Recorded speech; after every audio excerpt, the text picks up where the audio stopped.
investigating supernatural phenomenon, understanding behavior and mental processes. That's a repeat of what we had. We had almost a similar question to that one. So the answer was B. Which area of psychology studies how people interact in groups? Another repetition. Sociopsychology. What does the term behavior refer to in psychology? Actions and reactions of a person or animals. A was the answer. Why is psychology considered a science?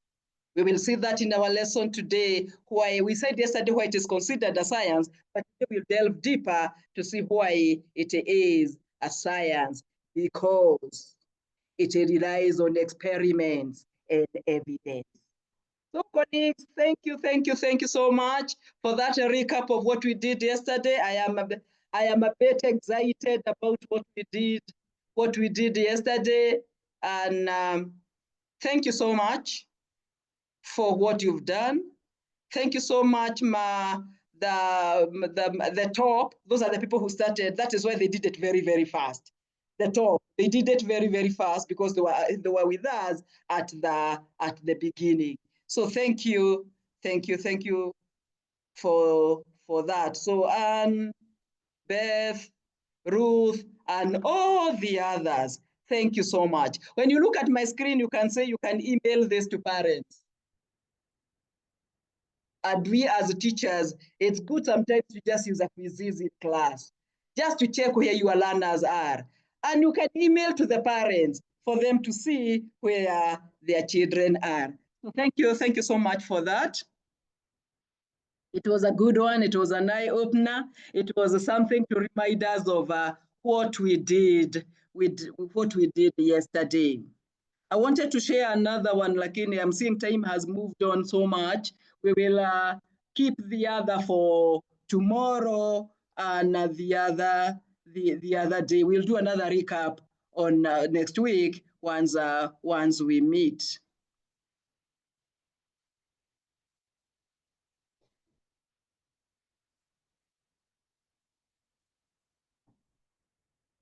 And today we're going to look at to continue from where we left yesterday, and a small reminder of just a bit of what we said yesterday about psychology. A small reminder of that we did yesterday is that psychology is a science. Psychology answers many of the things that we've done. Development and growth of psychology has taken many years, and we talked about some of the schools of psychology, and at the same time, we discussed some of the proponents of the early psychology up to where we are. And we said we only mentioned a few. We said there are many, and even after mentioning the few, like a structuralism that we said it was the first one, when look at the structure, looked at all the elements of the mind, and said that with the elements of the mind, structuralism worked with introspection that expected the organisms to narrate and discuss objectively what has happened to them. And then it was overthrown by functionalism that felt that we cannot just concentrate on the elements of the mind. We needed to go deeper, and that's how functionalism came in. We looked at that, and we also said that it also came to an end. We went to Gestalt psychology that was talking about the person as a whole. You just don't have to discuss elements of the person. You discuss the whole person. Then after that, we looked at behavioral psychology, behavioral school of thought, and we said it focused more on observable behavior. And we even looked at the proponents of behaviorism. And we said mostly for you and I as teachers, we use behaviorism. That is how we predict the behavior of the learners. That is how we are able to measure the behavior of learners. And that is how we are also able to see what we can do about it. And we said in behaviorism, there are a few schools of thought that came in. One was classical conditioning by Ivan Pavlov. There was also instrumental or operant conditioning. When we were looking at all this, what were we telling ourselves? That we need to see, what is that we are talking about? We as teachers, we mostly use reinforcement. When we're using reinforcement is because we want our learners to maintain a behavior. If your learners are doing so well, we want it to continue, you use a reinforcement. And you're saying most of the times we give them something. That something reinforces that good behavior. Then talked about the classical conditioning, how you can use it either to maintain a behavior or eradicate a behavior. We looked at a few of this areas that we can study in psychology, and we realize there are very many areas that we can discuss in psychology. And in those areas, we said, we as teachers, we can now look at guidance and counseling. We can look at educational psychology. We can look at many other areas, depending on what is it or where do you want to be. So today we'll be looking at the applications of psychology. This one does not even need any explanation. It is still a continuation from yesterday that we can apply psychology in very many fields. And that is why you find that in every aspect of life, in every aspect of an organization, we require psychology. If it is in medicine, we require that, and we can use a lot in medicine. We even have a school that deals with psychiatry, and that is all about the mind and its medication. All about the processes in the mind, and that is the medication or the remedies that need to be put there. In business, we need business psychology. We need to understand your psychology, understand the psychology of the customers. And again, we need to understand what do we require. For example, there are some adverts that come on TV. They'll talk about something, but the people who are showing the advert, they have some aspects that you admire. Even before you think of what they are selling, you've already liked the person. Okay. And that is why you find that many of the adverts, the people who do those adverts, they are appealing to the eye. Why would we use that in marketing, that we bring someone who is appealing to the eye? So that they capture your attention. Go to the supermarket. When you're just next to the cashier, uko karibu kulipa. When you're in the queue now, you're next to the cashier, you'll find that there are some sweets, some chocolate, some beautiful things. And when you go to the supermarket with the children, that is what they see. They never see the cashier. That is the person they see. That is the thing that they see. And they start insisting, I want this, I want this. Why do you think supermarkets place them at that corner? Just next to the cashier. Because it attracts the eye. You hadn't even thought of buying chocolate. But sasa iko hapa machoni, you are already seeing it. So it is still the way they use psychology to talk to you, talk to your mind, and you start seeing it. And you see it is possible. This is what I require. In criminology, we require a lot of counseling. We require a lot of psychology because we will need to understand the mind of the criminal. Where is that person coming from? And you'll always find that even when there is a crime and you go to court and you're listening to what is happening, it's like somebody wants to find out, where is this person coming from? Where is all this discussion, whatever happened, where is it coming from? Politics. Look at the politics of the day. In fact, we won't even go far. Look at the politics of Kenya. The moment we are just about to go to the polls, what happens? The information we are fed with, it makes you start leaning towards a direction that you are not even sure about. Look at the polls that are brought. Every time, and we are told now from the last time's poll, this is how these people are faring. And you start looking at them and you start telling yourself, hey, I think my person is winning. It is a way of capturing you, capturing your mind, and seeing how good that other person is. Even the campaigners themselves, what is the language that they use when they're talking about each other? It's either a language of telling you the person will not take you far as I will take you. And so in your mind, you start seeing, oh yes, I think so and so is better. And many people even change their mind the night before polling, before they go for the elections, just because something was aired yesterday and it made them see that person, yeah, this person can deliver. This person looks like they are serious. And that is the application of psychology, working on our minds. And when somebody works on your mind, you end up feeling this is what you need to do. Look at guidance and counseling. We require psychology. We need to understand where our learners are coming from. We need to understand their mental processes.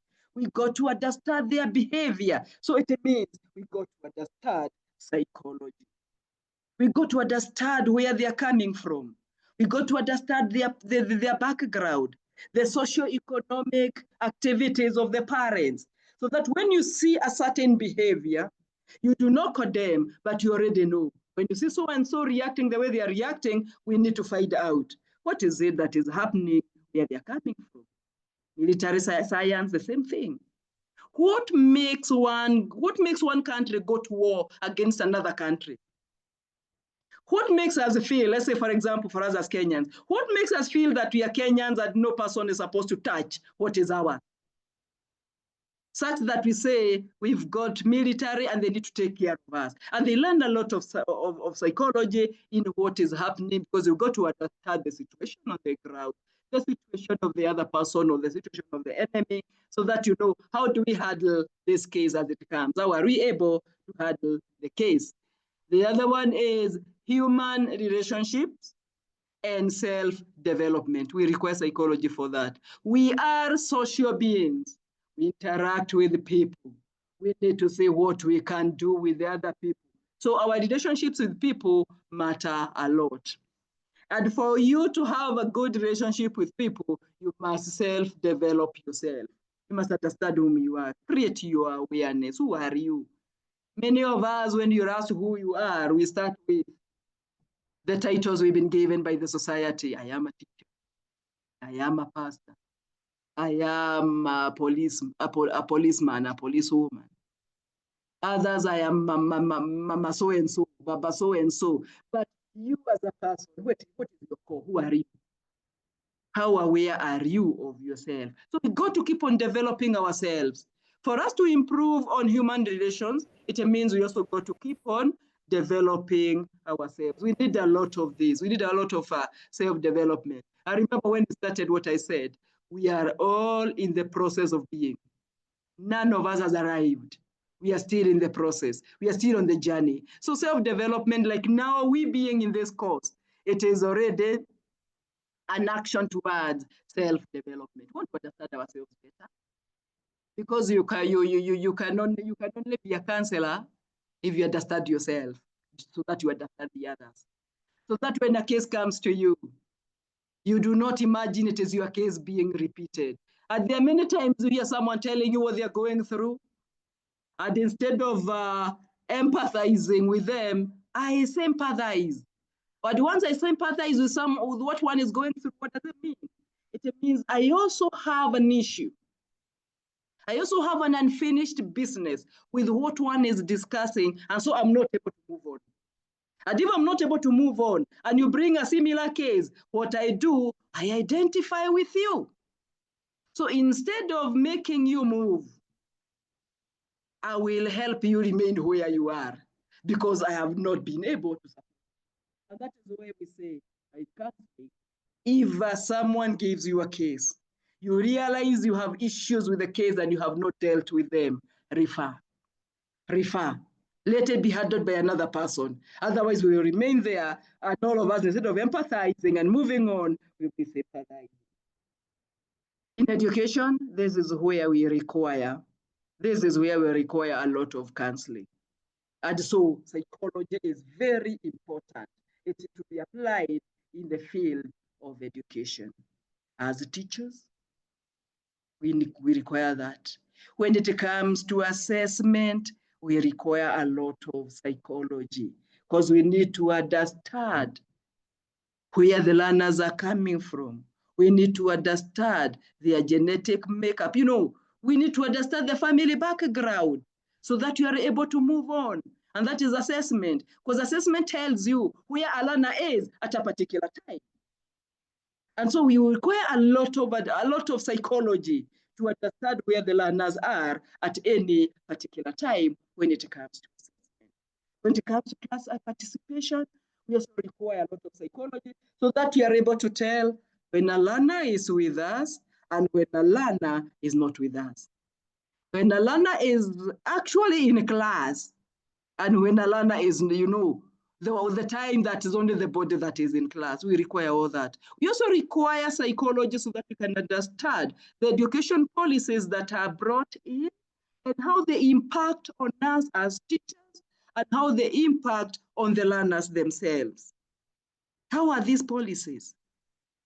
The moment they come, for you as a teacher, how do you understand them? How do we interpret them? How does this information trickle down to the learners? We are in a new system of education. We as teachers, how do we understand this system of education? How do we understand CBE, competency-based education? Then I was sharing with another group somewhere and they were telling me, when someone was asking a question, instead of asking me about the system of education, they asked me in Kiswahili, na hii kitu yenu, tunasoma namna gani? So you can see. So it is all about how do you understand where you are so that you understand the system of education, so that the learners are able to understand, the parents are able to understand, and all the stakeholders that come into contact with that. So we apply a lot of psychology, especially with our parents. You know how we are as parents in school, as educators, as leaders in education, as the people who are ensuring that there is implementation of the curriculum that got to be done according to what the policy requires, according to the designs that we've been given by KICD. You know, all that, we require a lot of psychology so that we are able to deal with it, and every other person is able to deal with that. So when you look at all these areas, you can also bring in others. What are other areas that you feel psychology can, you know, we need to apply psychology? And you look at them, you see, if it is human relationships, what relationship are you talking about? Is it teacher-learner relationship? Mother-father relationship? Is it intimate relationships? Is it workplace relationships? All that. So check in every area, and every time, wherever we go, let us be aware of the situation around and use psychology to understand what could be going on in the minds of these people we are seeing, in the minds of the people we are dealing with. And that is why I was telling you that it is very important for us to understand psychology so that once we are grounded in psychology, we are able to understand any other school of psychology that we now intend to specialize in or to put more emphasis on. And you'll see that you'll find a lot of repetition in what we will be, that we will be doing. This one for all of us, whether you're a teacher or not a teacher, it is very necessary to look at the relevance of teaching, the relevance of psychology to teaching and learning, because there's a lot of emphasis being laid out on the interplay of the body, mind, and spirit.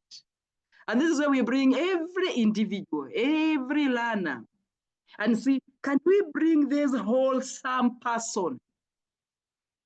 How are the learners? How are their physical appearances? Because the physical appearance of a learner can tell you a lot. What is their body language? What can you learn from that learner? So that you now start, you put a lot of emphasis on the interplay between the body, the mind, and the spirit. You understand who is this learner that you are bringing out? For all of us, how do our minds function Remember yesterday we talked about psychology being the study of the way we started from. It was the psych, and then psych meaning soul, and then logos meaning study. And we said it started as the study of the soul. Then moved from the study of the soul, it evolved to the study of the mind. Then we looked at it and we said, if it is the study of the mind, how would you understand the mind? We cannot put it somewhere and say we cannot study the brain of someone or the mind of someone. And we said that it's all about the mental processes that happen with someone that are depicted by the actions that they exhibit. And that's where we are saying the behavior is what tells you what's going on with the person. So it's not just about the person, the whole person. Remember the Gestalt psychology? It's all about the whole person and what encompasses that whole person. It's also good to know in teaching and learning that any success in life depends on how you get along with others, how you influence others, how you react to others. And that's why we said we require a lot of emotional intelligence. We require a lot of emotional intelligence because you're saying that we need to see, how do I work with other people? Because man is not an island. And emotional intelligence helps me in what? In knowing that what is happening with me today, how is it impacting on the life of another person? If I am doing an action today as a teacher, either in the class, how does it impact on the learner? And many a times it's about if that action was done to you, how would that your reaction be? It also means I am aware of the emotions of another person, that if I said what I want to see, and this is the emotion I'm just about to evoke in the other person, how would I be able to handle that? So you are able to understand yourself, your actions, and how they can impact another person, and how that impact on that other person affects the person. So it makes you now be aware of other people's emotions. That's not only you who has emotions, other people also have emotions, and we react differently. And that is why for you and I, we will have moved a notch higher because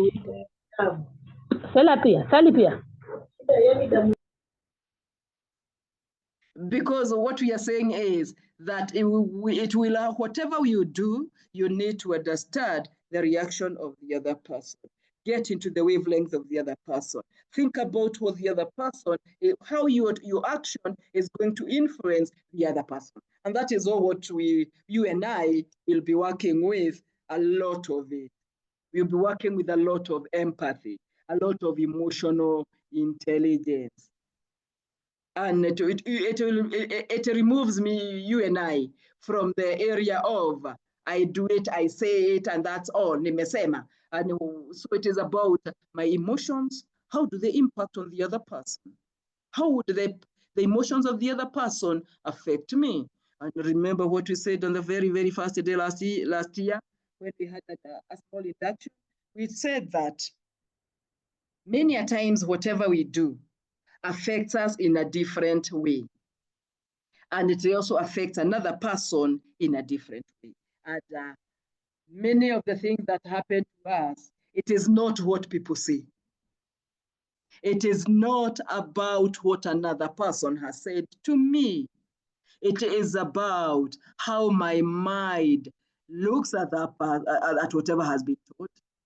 I wonder with it, I work with it, and the thinking itself is what makes me react.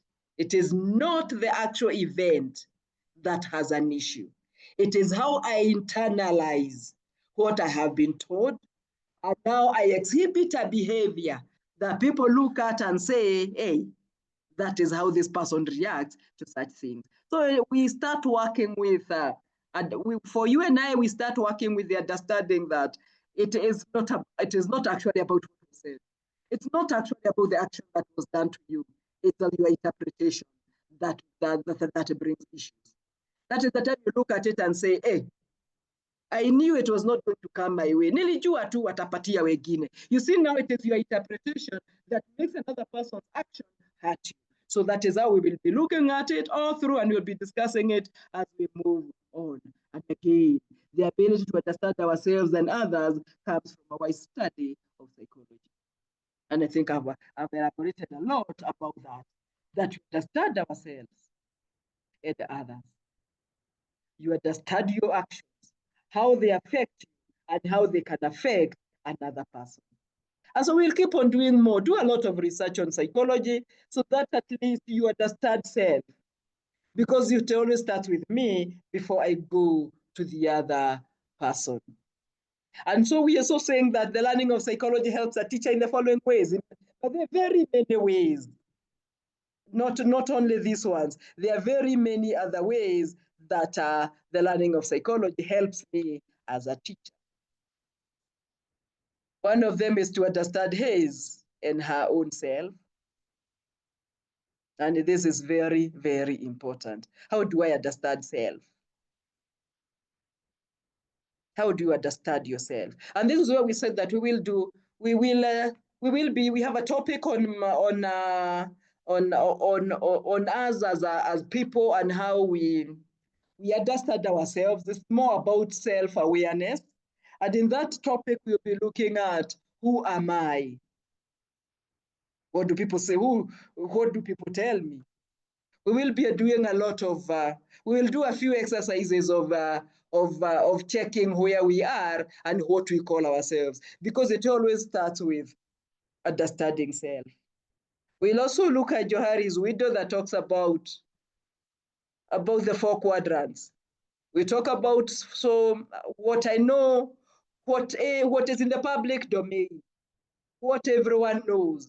For me, what people know about me, I'm a teacher, I'm a mother, I am female. All that is in the public domain. People do not need to go read or ask anyone. Even checking, they can tell something. And that is in the public domain. Then we have other quadrants that it's what I know and no other person knows. Only what is known to self. And even when people hear that you did that, they say, how you say fulani? Because it is only you who know yourself. There are many things about you that no other person knows. The other one is about what other people know about you that you don't know.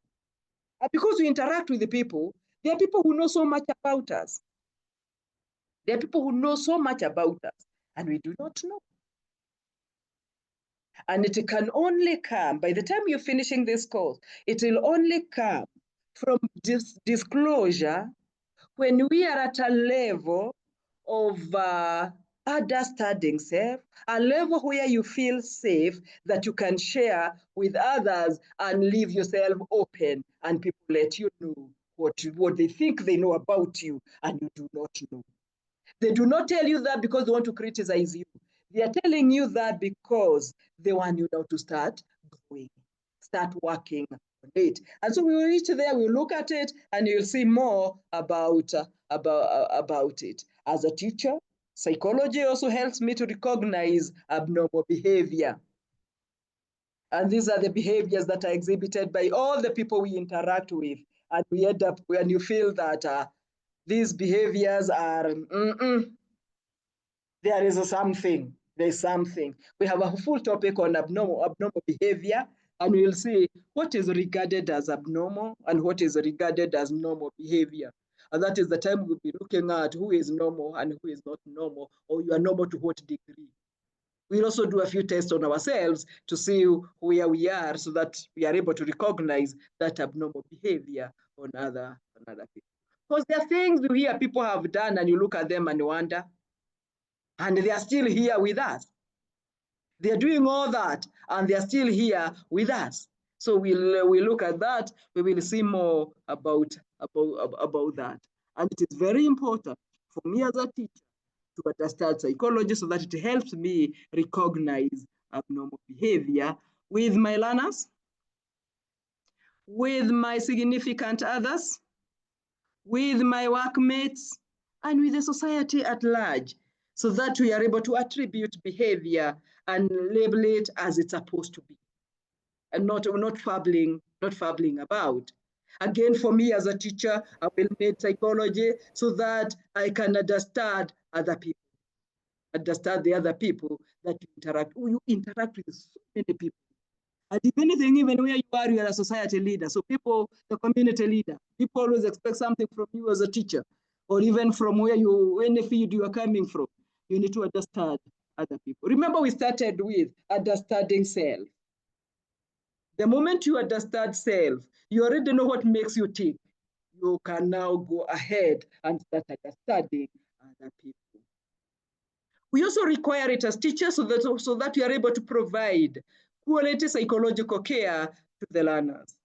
Quality psychological care to the learners.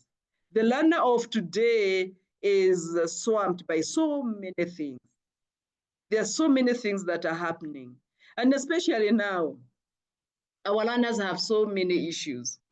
We are in a time in history where we are now producing students from the universities. We cannot give them any jobs. We are in a new dispensation in education, and ask many parents now, they have no idea.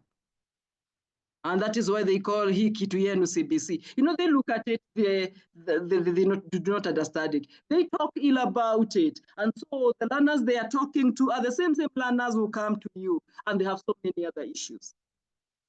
We have learners who are coming from homes that are broken, and they need someone to understand them, to help them move on to the next level. We have learners who are coming from a background that is economically down. And so they have so many issues, and they would want you to assist them. And once you look at our schools in Kenya, they are not all the same. There are those that look like, wow, something is happening. Others, you look at them and you feel, eh. And especially for you as a counselor, I know you look at the learners and you feel it. You look at the teachers and you feel, no. Some of us are giving the learners a road deal.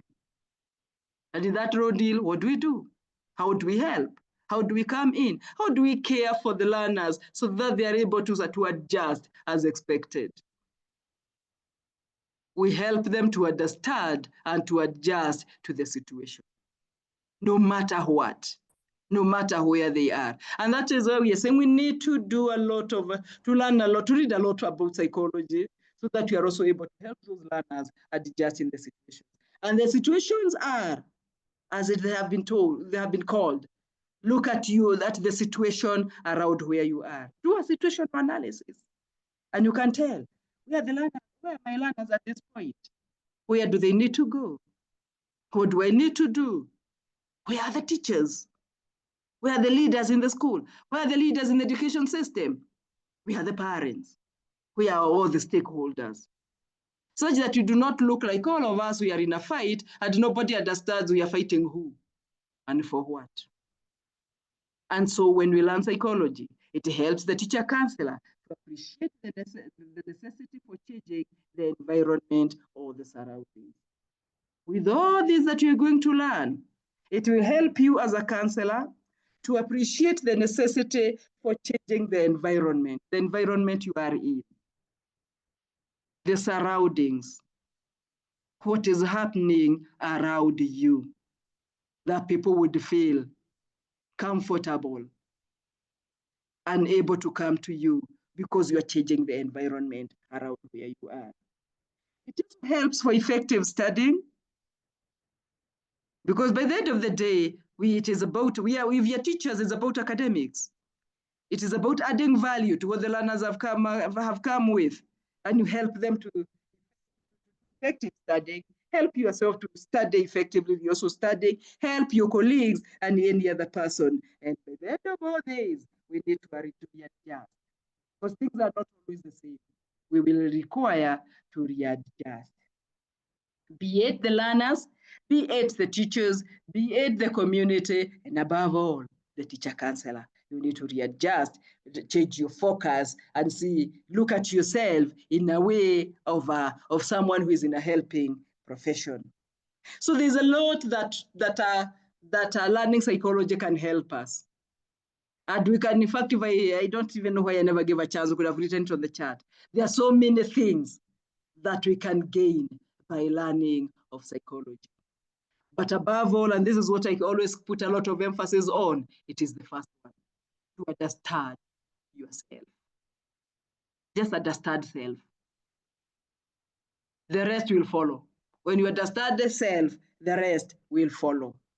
And so all these are explanations. I don't think I need to move more with them. I can just mention a few things here, like you to understand your own self, you need to understand your desires, your own motives, your emotions, your feelings, your attitudes, your personality, etc., etc. It's also good that we will be in a position to understand that we as persons, we are individuals, we are unique.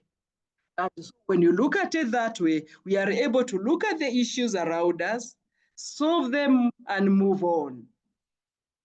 And so we can also be able to understand our strengths and weaknesses, and especially our weaknesses, because what does it mean? The moment you acknowledge your weaknesses, they are no longer weaknesses because you know they are there.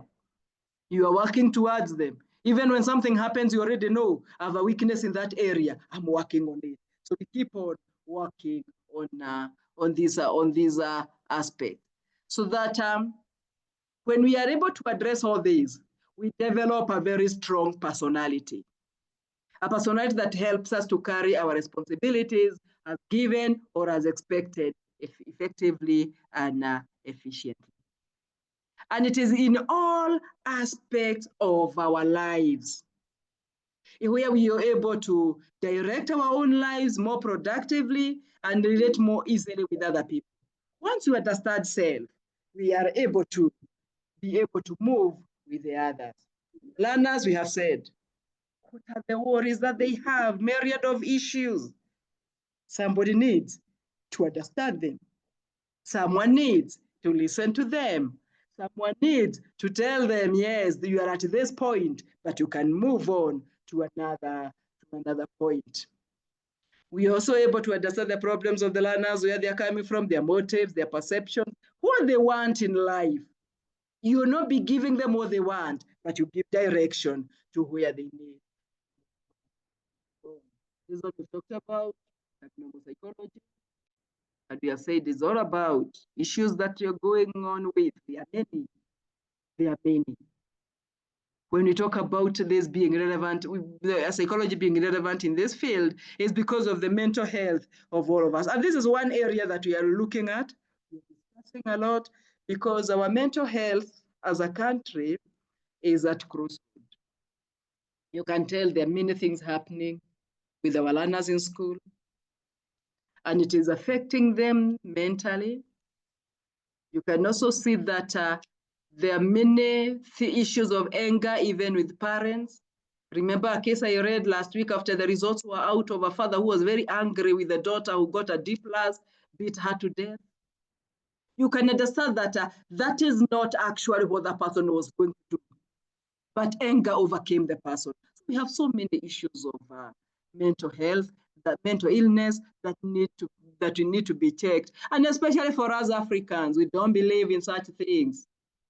So either ni taboo or mtu ajikaze. So we will be looking at that once we understand psychology. These are some of the things that will help us understand, be it the learners, abnormal behaviors, etc., etc., issues of stress, anxiety. We'll be able to understand that once we learn abnormal psychology. To understand other people, this one we've talked a lot. We cannot finish the story of other people, because people are different. People behave differently.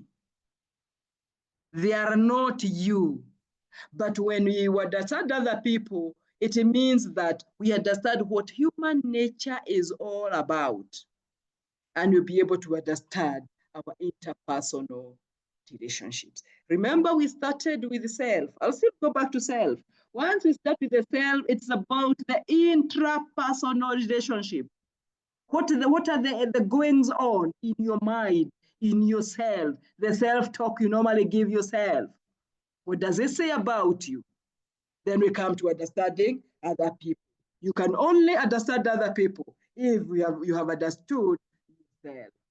Here, planners that we have discussed, we cannot go back there. And to finish this, remember I said we're not going to do much, but when you get to Virtual Campus, you see more notes. I'm also urging you to read more, to see more of what you can do, but we also go to look at psychology as a science. Remember, psychology is a science, and as a science, it can be studied just like any other science. An experiment can be done. And so it being a science, we are telling ourselves that it can be studied by observation. We can observe the behavior of people. We can infer behavior. So we can use a lot of methods in order to understand what it is about psychology. And we just look at a few of the methods of studying psychology. And the first one is introspection. We will not go deeper into this. Remember, we talked about William Woodit, who was the father of psychology, and he brought structuralism. And what was the method of study that was being used by structuralism? It was introspection, where you said a subject was asked to analyze their own behavior as objectively and as it happened, not a person, an organism. They were using an organism to check your behavior objectively and narrate what was happening. And so this is a self-observation method, and it means to look within. So it is one of the methods that you can use in studying psychology. You look within, see what is it that makes it tick. Observe your own behavior, write it as objectively as you can. And many of us are good at doing this. Just do journaling, and journaling without thinking of who you read the book. Just write about what is coming to your mind. Somehow it makes you lessen the issues that are working against you. You can try that. And when you'll be looking at how we have grown as people, we will be doing a bit of journaling so that we are telling ourselves where we are at every other moment. We need to find out where we are. So introspection, yesterday we talked a lot about it, and I don't think I need to repeat the merits and the demerits, but you can just mention a few of that. There is a lot of experimentation that is based upon introspection. So this experimentation is about, can you observe yourself? Can you look within? Put it down as objectively as you can. For you as a person, it gives you direct or immediate knowledge of your own mental processes. This is where you write down about yourself without filtering. When you say objectively, you don't filter. Because when it becomes subjective, you filter. You give people what you want them to hear. And this you're giving yourself. So it is all about putting it down with no filters. It makes you understand yourself as an individual. And it is very easy to work with. It requires no apparatus, requires no lab. It only requires you sit, check yourself, introspect, write it down objectively. What does it mean for you? Some of the demerits, we said them yesterday, it is not applicable to children or animals or mentally challenged people. This is we said psychology is the study of, it is the study of human behavior, animal and human behavior. So when we say that it is not applicable to children, it means you're writing introspectively, objectively. Children cannot do that. They can look at themselves. They cannot even talk about. Animals cannot, and study animals. Mentally challenged people cannot. It is also a private affair. Who can verify? Remember, a science, for psychology to be a science, it means that After we do a study, another person can verify those facts. But now with introspection, it is my way of thinking. So it is a private affair. No one can verify. I cannot even write, and other people can now check this. Other people can research on this area. No, it cannot be verified. Again, you as a person, you may not have the insight to know about your conditions. The people you're telling to write, they may not even be in a position to write anything about their condition. They don't even have the language to describe that feeling, that objectively as it's supposed to be written down, yet they might not even have the words to do it. They also don't know what is expected of them. And again, it involves a lot of attention to mental processes, especially perception. How do you perceive your world? How do you perceive the people around you? So that when you look at them, they can make you feel that introspection is not easy. We are not saying you cannot borrow from introspection. We're saying it's a way, it is one method of studying psychology. You can study that. The other one that we do mostly is observation. And observation is used like by almost everyone. And I think all the studies I've done, mostly it's about observation. What is it that is observable?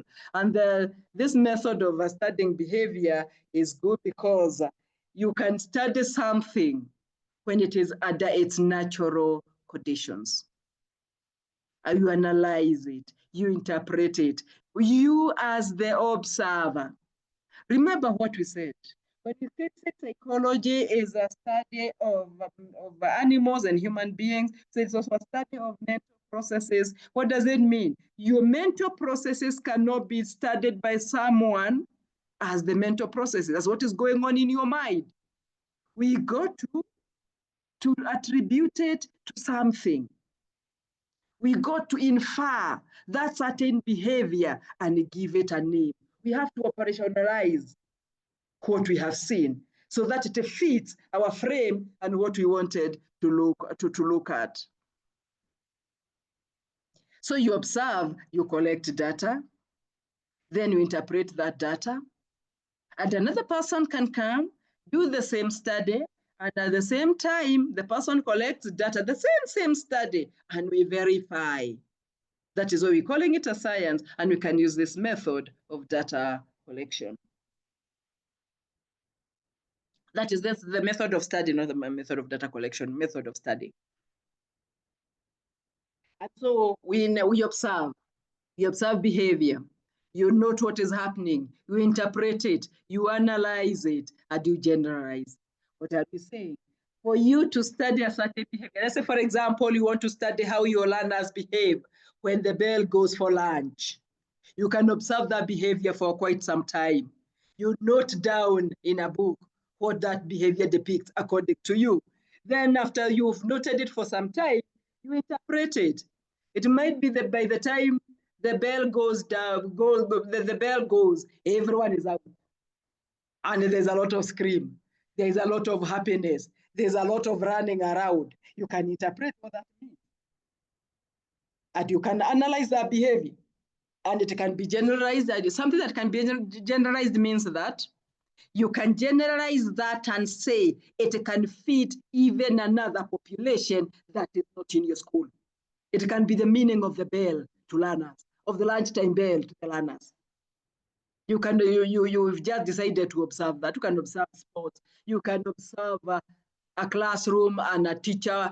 When the teacher goes to class, the behavior of the learners, and you can look at all that and you can study and you can infer that behavior to mean something else, and something that informs you can be generalized to schools of a similar caliber. And someone else can even come and study that and see what is it that I am getting from there. Merits, it is economical, natural, as well as flexible. Observation is flexible because I'll only be observing that time. There's no time limit. Nimepewa wakati. Nimesema I want to be observing over lunch hour. And that is economical. And it is in the natural setting of the learners. I do not require to go look for research assistants. I'll be there. I'll wait. The data can be analyzed very easily. It can be measured, can be classified, can be interpreted. Remember when you're using this method of observation, you already knew what is it that I want to collect. What is the data that I want to collect? Maybe the speed of the learners leaving the class. Maybe the noise of the learners as they're leaving the class. And you observe it for a few weeks. And you see it is the same thing. And it will tell you what it means. I was in an area where someone told me that they are going to school is determined by the government lunch program. When the food from Nakoneka has not arrived in school, learners will not come. That is one thing you can observe. When the food is there, just observe. How do the learners come to school? How do they arrive? When the food is not there, take the roll call again. Because sometimes the food is late, and see what happens. And that's enough. You can you can analyze that data, you can measure it, you can classify, you can interpret the meaning behind all that. And again, you keep on repeating this. The results can be verified and relied upon. So if the results can be verified and can be relied upon, it means there's some validity. There's some reliability. Someone can come back and do a replica of the same test that you're doing of observation and see what will happen.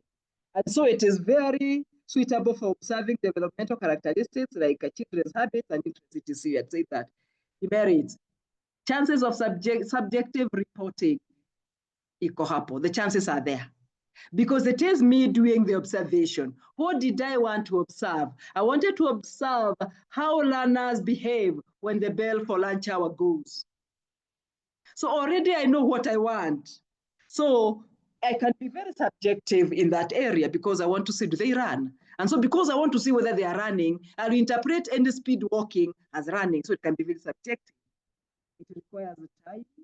It requires a lot of energy. You've got to be there and money for you to write down all these and put it out there. Or even if you use research assistants, you'll have to pay them to do that work for you. Again, it also can lack repeatability. Someone can come to study the same thing and they do not understand your study. You said they run very fast when the bell goes. Then someone comes when the lunch program is not there. So the bell goes, nobody talks, nobody leaves the class. So it says that it can lack repeatability as each natural situation can occur on you. Maybe when the food is there, they're excited. When the food is not there, they're not excited, they don't leave the class. And so also it may not be very easy to establish the causal effect relationship. You might not be able to interpret the relationship or establish it. The causal effect. What causes this? What is the effect of this that has happened? How are we able to establish this relationship? The other one is experimental. We look at it doing experiments. We're always doing experiments in the lab. And it is, this is the most scientific and objective method of studying behavior. Because you are able to study the cause and effect of relationships regarding the nature of human nature. It is easy. Why? Because when you're doing an experiment, you can have one group under controlled conditions, and another one under uncontrolled conditions, and you're able to observe. It's an experiment. And so you are able to show the causal effect relationship of one variable to the other variable. And it is what many people use. Many people use the experimental method because they find it easier. You want to see the learners who are getting lunch in school, how they are behaving. You just got to check the ones having lunch after lunch. The ones having lunch and those ones not having lunch. How is the behavior? So you can tell these ones concentrate better, the others are not concentrating as much. So you can tell the causal effect relationship of those learners very easily. Again, it requires two people to do the experiment. So that one has to be the subject and the other person has to be the one observing the behavior. It should only be done on living organisms because that's the only time you can tell a difference when you work with the living organisms. And the experiments got to be conducted under controlled conditions. So you to get the results, the conditions of the experiment got to be controlled. And these are the steps. Allow me not to go through the steps. We'll go through these steps when you're doing a research, and we'll be talking about how you state your problem, how you formulate your hypothesis, if you've got to use a hypothesis, because you can have research questions. Remember, hypothesis is an educated guess. It is, you're already predicting what you would want to see by the end of the day. That is why it is called an educated guess. It doesn't have to be. But you got now to go to the field, so that you either you either agree with the hypothesis or you reject the hypothesis. Then you identify the study subjects, allot the subjects to treatment and control group. The control group is the group that you do not give the treatment. The treatment group is the one you give the treatment. What does it mean? It means, let's say we go back to our lunch program. One group is given lunch.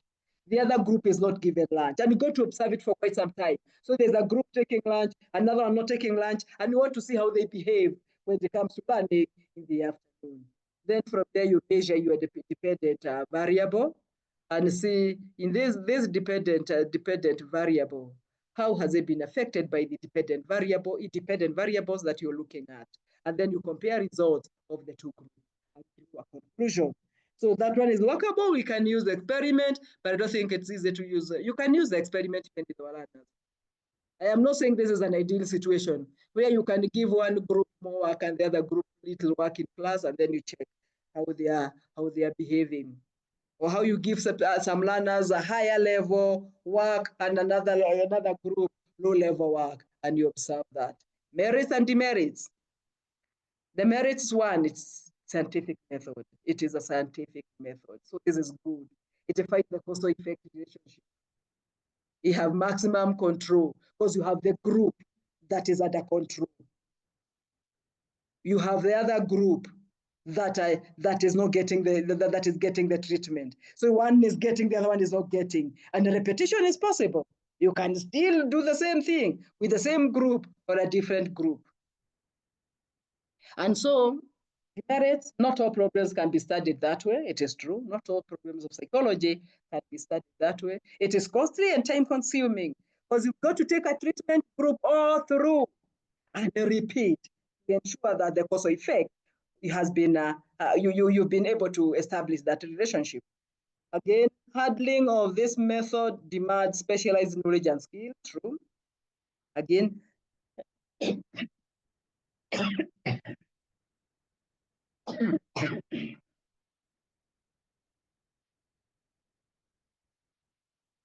again, because of having a treatment group and a controlled group, you fail to study behavior in the natural conditions. And the best thing when you're studying behavior, you study it in the natural conditions.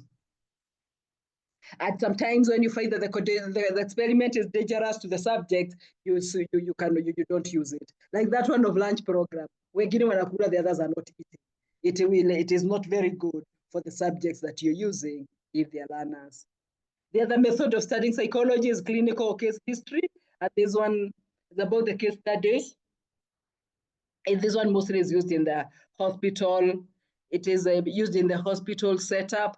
And so we not do a lot of that because even for us, it will be very difficult it might not be very possible for us to use it when you're studying where people, how it comes about.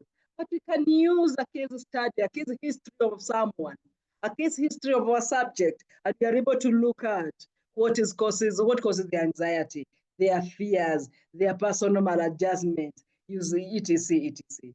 We can also do psychological tests, and we are able to test that clinically, and we are able to tell where the learners are, where people are, or even you yourself, where you are, and the people, the subjects you're working with. Because the merits gives you an insight of the problems that could be there or what people are going through. And they can also help you. One case study can be used in another area with another subject, and you see whether you can do further investigation. The merits depends largely on memory, or information captured, or information observed, or information written by the client themselves. And you know, it can be based on a lot of subjectivity depending on what I want to give. So it can be inaccurate in many ways. Survey is the fifth, and this is the most widely used. And I think you'll find so many studies, even when you look at them, you'll find people saying, I use the survey method, I use the survey method. And so it is very, and one area, one way of studying psychology, because not all problems can be studied under the other, using the other methods that we have talked about. But survey can be used in almost all of them. When you want to study opinions, what is an opinion of someone? You want to see the opinion of somebody. You go to list down, operationalize what you mean by opinions. Because opinion could be a construct, but you might not be able to study that opinion, that construct on its own as it is. You got to operationalize it and give it a name. What is it that I want to do? What is it that I need to do? You want to study about people, you know, your attitudes, teachers' attitudes towards teaching early in the morning. And now from there, there's nothing you can say this one is called an attitude. You got to look at, you operationalize this, give indicators of what an attitude is. And this is what you mean by an attitude. And then it also involves collection or gathering of information. You can have as many people of you as you want. You can use questionnaires. You can use checklists. You can use interviews. There are very many things that you can use when it comes to survey. And you'll find it is used by very many people because you can collect a lot of data within a very short time. Like if I wanted to collect any data with you people now, I just need to give you a survey and I will know. And I think next week we are going to have one survey of finding where we are. You just put it here, 10 minutes, everyone says something, we compile that data, then we compare it with that when we are finishing. And again, the demerit, the behavior is not observed directly because we have said you operationalize what you want to look at, give it cues, give it codes, so you might not be able to observe behavior directly. You derive meaning of a behavior after you operationalize the construct of what you're looking at. And number 6, study of psychology.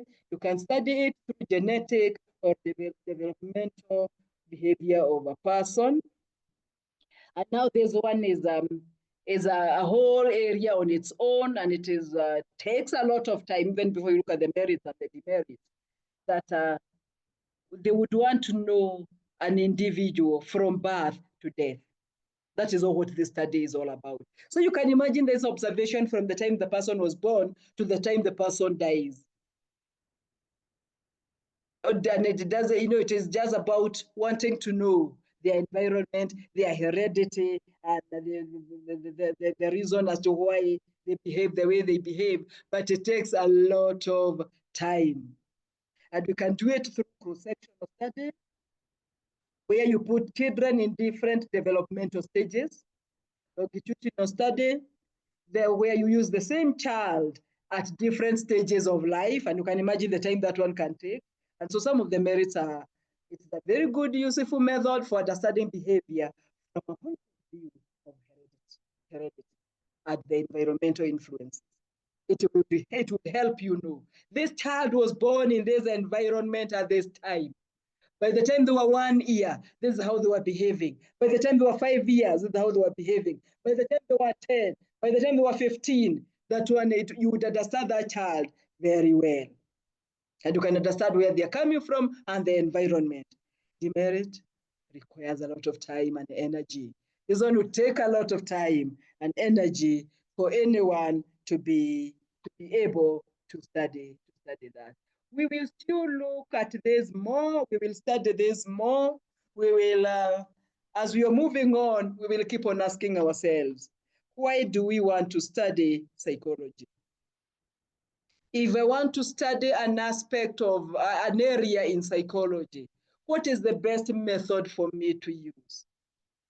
And I'm apologizing because I've talked a lot about the survey. I think it's because I like it and I find it straightforward. Does not mean that is the only method you can use. You can look for very many other methods of study of psychology that you can use. And with that, colleagues, once again, thank you for the survey that we took about the recap of what we had done. And you are in a position to give me a gist of an idea of where we are. That was very exciting. And I'm happy to say that for now, where we are, we have done the introduction to psychology. We've given ourselves a glimpse as to where counseling is coming from. So we know it has its base in psychology. We have seen the schools of thought of psychology and what they've talked about. We have we looked at some of the proponents of psychology of psychology, and we've seen what is it that was in their minds.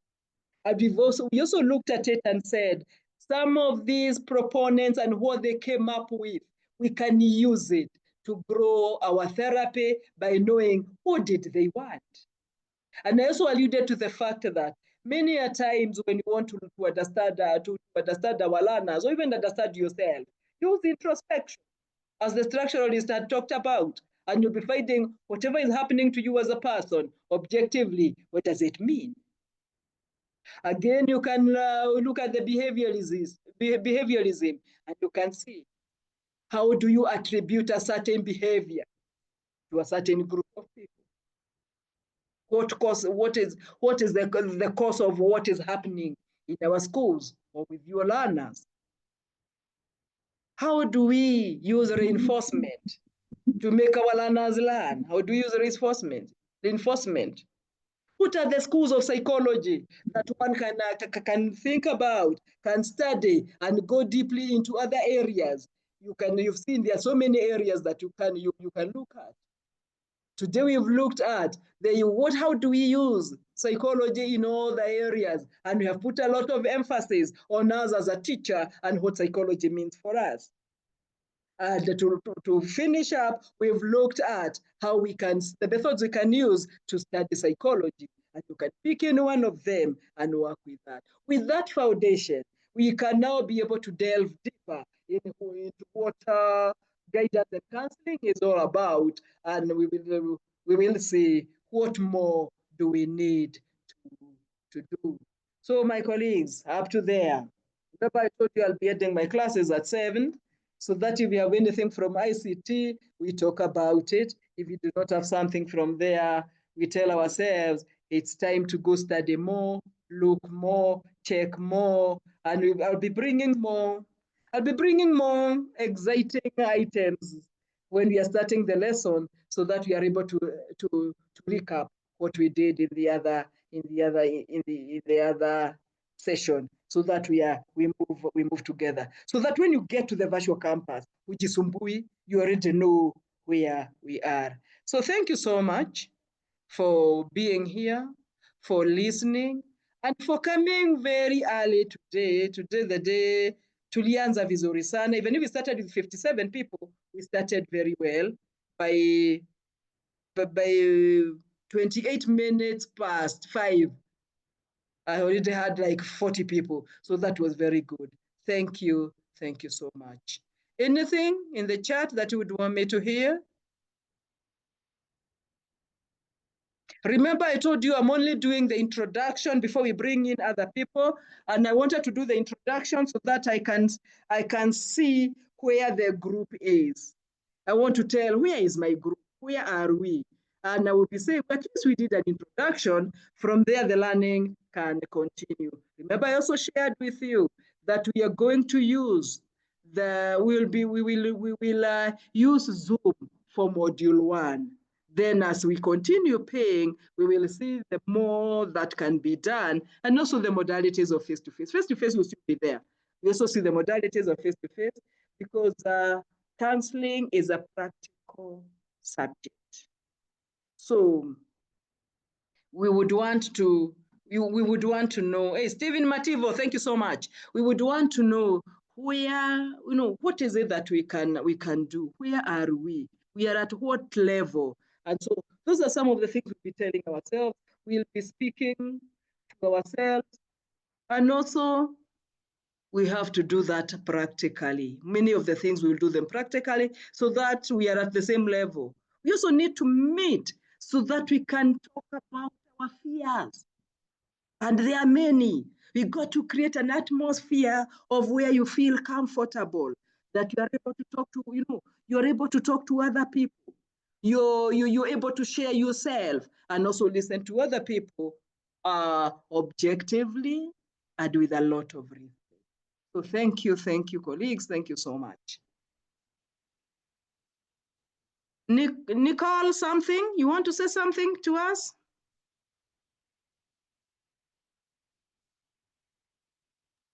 Thank you so much, Dr. for the wonderful presentation. You've led us really, really well. Thank Mimi you. honestly knows that much about psychology, but apparently after class, Imeisha, I've known a lot. So thank you so much. It was a really wonderful presentation. And rest of the class, thank you so much for cooperating during the class. We're so grateful and may you all be blessed. And as we retire for this evening, I wish you a lovely evening and a lovely night. Thank you, Sana Daktari. Thank you so much, Nicole. The link is on the wall, please. Jaza that you are here. Ensure you are sure that you are in class. Again, as I said yesterday, visit that virtual campus. Hata usifanye kitu, just visit it. Feel free to visit that place so that we know where we are by the end of the day. We still got to tell ourselves where we are. Thank you so much. I don't know whether I'm going to say Immaculate Ombatena, but this time we can have, no, we had, I think, Anna Jana, no, not Anna. Not Anna. Frances Gure, utatuombea.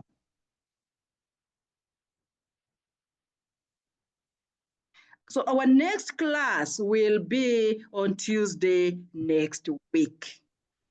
Tuesday next week. Nicole, check that link. Edna Maloba is saying it's not responding. Please check it. So the next class will be on Tuesday next week. So we'll have a class on Tuesday and Wednesday. Really? Tuesday na more than Mareta too. Ateke Nancy. Nancy ukatuombea. You are already on. So someone pray for us? Someone unmute and pray for us, please. Dr. Can I? Yes, please. I can pray. Yes, but before that, it's okay. I did see this request on the wall. Okay, let me check. Yes, a number of us are asking, is it possible to push the deadline for paying the 5,000 to end month? Colleagues, if you remember what I said, we said, if you have a story, talk to Grace. Okay. Just share with me. We are human, share with me. Okay, fine. Okay. Then we can pray. Let's pray. Heavenly Father, we come before you this evening with thanksgiving in our hearts because of your loving kindness. Thank you for the gift of life. Thank you for this wonderful opportunity to grow together, to learn together, and even to make an impact to the society in which we live. Thank you for our facilitator, Dr. Grace, and the Kemi fraternity. We thank you, Lord, for all the participants that were able to log in today. And we ask, Lord, that as we start this journey of this diploma, that you will walk with us. There could be many fears, many anxieties, but we commit ourselves to you. We know that you're faithful, and whatever we commit to you, Lord, you are able to answer us, oh God. So we ask that even as we continue, your grace will be sufficient. Give us the energy to be able to balance the many things that we need to take care of. And we pray that at the end of the day, the glory and honor shall come back to you. as we part this evening and for the weekend until next week, we ask you to watch over us and to keep us. This we pray, believing and trusting in Jesus' name. Amen. Amen. Amen. Thank you so much, colleagues. Have a good weekend. Enjoy the weekend until we meet next week. In case of anything, please, my number is on the wall. Just tell me something. Thank you so much. Good, thank you.